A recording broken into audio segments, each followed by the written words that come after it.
मुलींचं फ्रस्ट्रेशन आणि मुलांचं काय? मुलींची ड्रीम मुलांच्या ड्रीमचं काय? एक मुलगा सगळं आपले ड्रीम सोडून एका मुलीचे ड्रीम पूर्ण करण्यासाठी तळमळ करतो, मरमर करतो. का बरं? कारण की ती व्यक्ती त्याच्यासाठी खूप खास आणि खूप इम्पॉर्टंट असते. आम्हाला पण कळते की मुलगीची एक सिच्युएशन एक टाईम असं येते की तिला कोणाचं ऐकायचं असं वाटते. स्ट्रेस, टेन्शन असतात, प्रत्येकाच्या लाईफमध्ये असतात, पण त्यांचं सोल्युशनसुद्धा असते.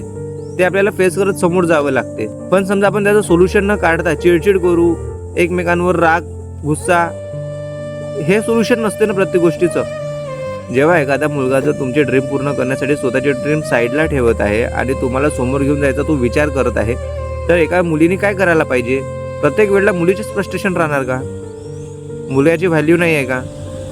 जेव्हा तो मुलगा एक वेळा लाईफमधून निघून जाते ना, त्यावेळेला त्या मुलाची व्हॅल्यू कळते की नाही, होता कोणीतरी माझ्या लाईफमध्ये जो माझ्यानुसार चालत होता, जो माझे सगळे ड्रीम पूर्ण करत होता, माझ्यासाठी जगत होता.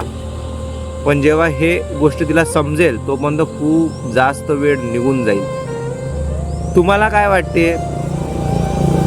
मुलगी असतात डिप्रेस, मुलगी असतात टेन्शनमध्ये, मुलीच्या मागे खूप कामं असतात, पण तितकेच कामं मुलांच्या मागे असतात. जितकं टेन्शन मुलीला असते त्याच्या 10 पटीने टेन्शन मुलांना सुद्धा असते.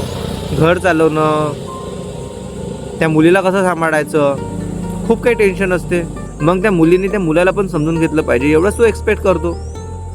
त्या मुलगी नाही, कोणी असो नसो, माझ्यासोबत माझी मैत्री नाही, ती मला साथ देत आहे, इतकं जरी माहीत राहिलं तर का नाही होणार?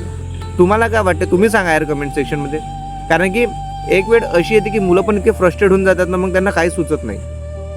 मग त्यांनी जर चिडचिड केली, त्यांनी जर बोलले, तर ते मुलींना वाईट वाटते. मग त्या मुलींना वाटते नाही यार, हा खूप चिडचिड करतो, खूप जास्त त्रास देतो, टेन्शन तुझ्यामुळे वाढत आहे आमचं, अशा गोष्टी व्हायला लागतात. त्यामुळे बघ, एक्झॅक्ट मुलांनी करावं तरी काय? सोडून द्यावं? सोडून देणे हे काय सोल्युशन असते का? सोडून देणे सोल्युशन नाही आहे. शांतपणे बसून दोघा मिळून सॉल्व्ह करा.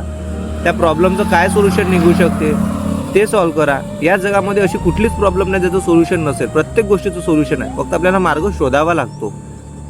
त्याच्यामुळे असं कोणाच्या लाईफमध्ये जर घडत असेल तर शांतपणे बसा, सोल्युशन काढा आणि समोर जा.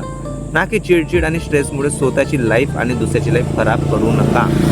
तुम्हाला काय वाटते कमेंट सेक्शनमध्ये लिहून सांगा. मी बोललो ते सत्य आहे, मी बोललो ते सत्य आहे, कटू आहे, कोणाला हर्ट पण होऊ शकते, पण हे मी पर्टिक्युलर कोणाला घेऊन बोललेलो नाही आहे. हे लाईफचे फॅक्ट्स आहे जे लाईफमध्ये घडतात. फक्त एवढंच म्हणायचं आहे मला की प्रॉब्लेम येतात आणि समोर येणारच आहे. तुम्ही आता म्हणा किंवा लग्नानंतर किंवा अजून कधी म्हणा, प्रॉब्लेम फेस होणारच आहे.